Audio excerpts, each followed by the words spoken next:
Comment réussir à changer tes habitudes sur du long terme? C'est la promesse de cette vidéo et c'est ce que je vais te dévoiler dans un instant.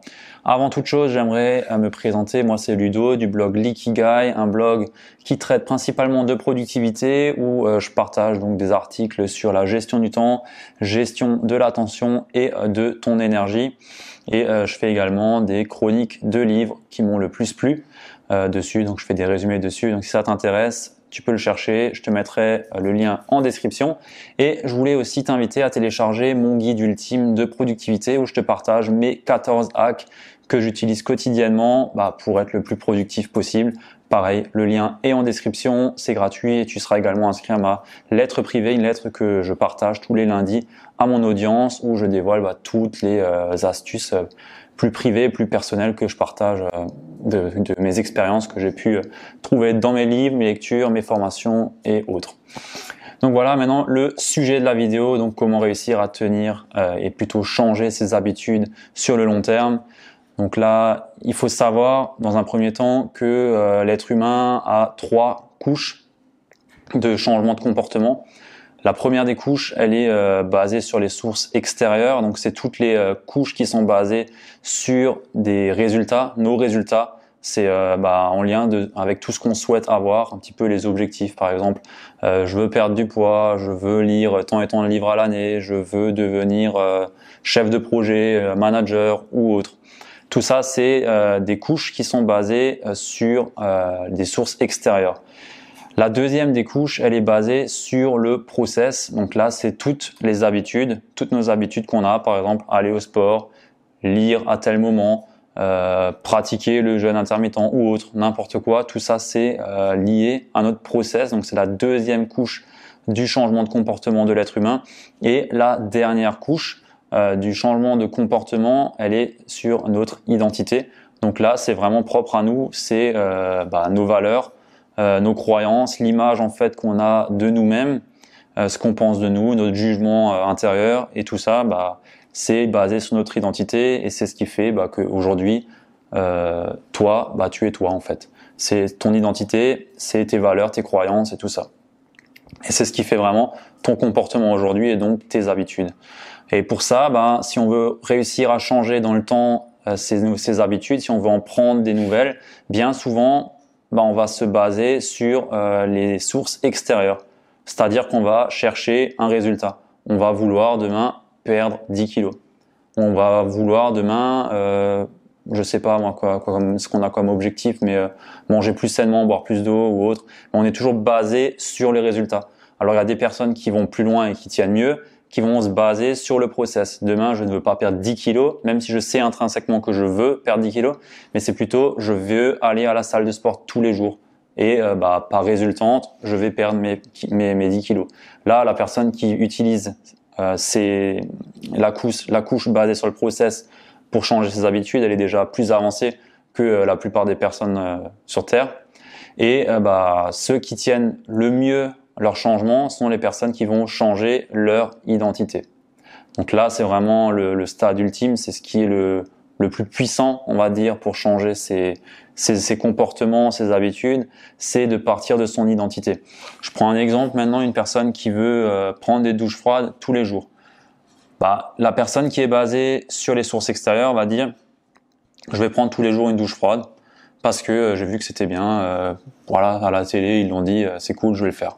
Celle-là, elle va pas tenir longtemps. Ses habitudes, elles vont tenir peut-être maximum 4 jours, une semaine, et là, c'est déjà pas mal.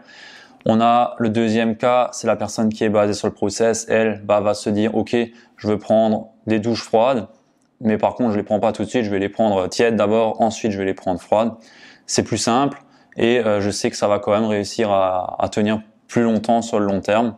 J'y vais pas tête baissée, c'est dans le process. Ou alors elle va se dire, ok, je vais d'abord faire un peu de sport pour me chauffer. Et une fois que j'ai fait mon sport, je suis dans un état d'esprit qui est plus apte à prendre une douche froide. Donc je vais prendre une douche froide. Donc là, on est déjà mieux, on peut déjà mieux tenir dans le temps. Et il y a la dernière catégorie de personnes qui, elle, va se dire, non, moi j'ai pas besoin de tout ça. Je suis une personne qui prend des douches froides, aucun problème. C'est dans mes habitudes, c'est dans mes gènes. Je suis une personne qui prend des douches froides.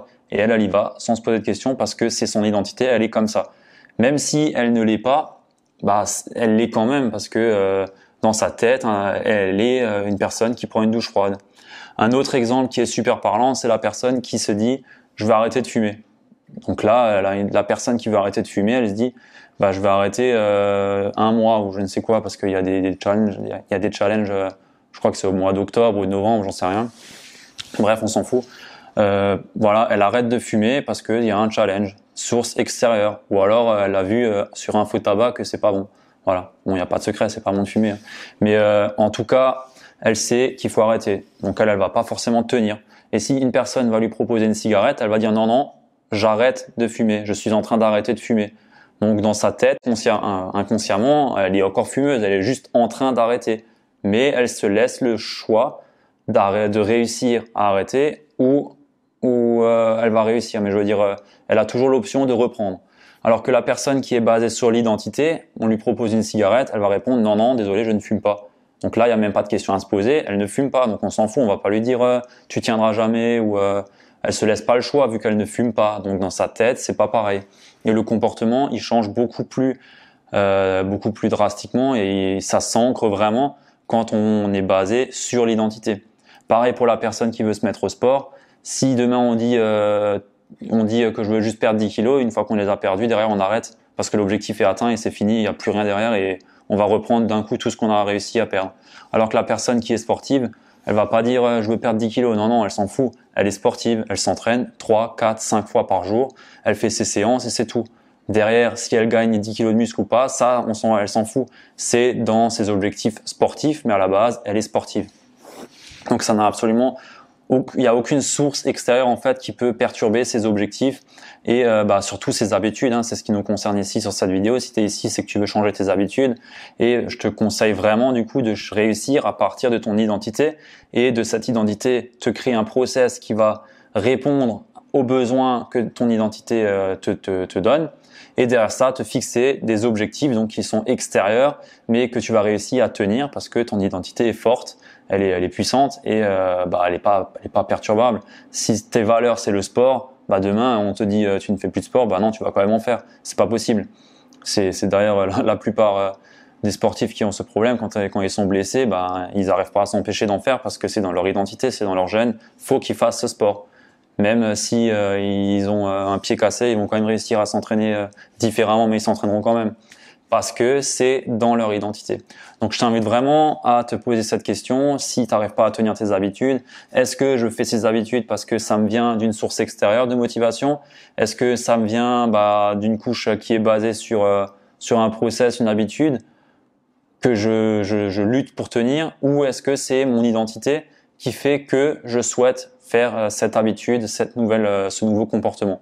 Et si c'est pas le cas, tu tiendras pas. Et cherche plutôt quelque chose qui est lié à tes valeurs, à ce que toi tu veux vraiment. Et tu verras que tes habitudes, c'est même plus une question si tu arrives à les tenir ou pas. Tu les tiendras parce que c'est toi, c'est ta composante, ça te définit comme ça, c'est ton identité. Voilà, j'ai rien d'autre à ajouter. Je pense que c'est assez clair, assez parlant là-dessus.